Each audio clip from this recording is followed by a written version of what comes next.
Welcome to ResNexus. In this video, we are going to go over how to replace a wild energy meter. If the meter that needs to be replaced is currently on an active reservation, you'll need to come into that reservation and mark the guest as checked out. Then go to Settings. In the Start Typing to Search, enter in meters, click on Wild Energy. Then you're going to find the unit that needs the replacement. Scroll over to the Wild Energy meter dropdown and select the new meter for that unit.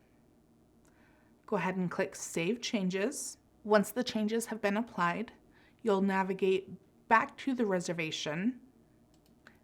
Uncheck the checkout option. Thank you for learning more about ResNexus.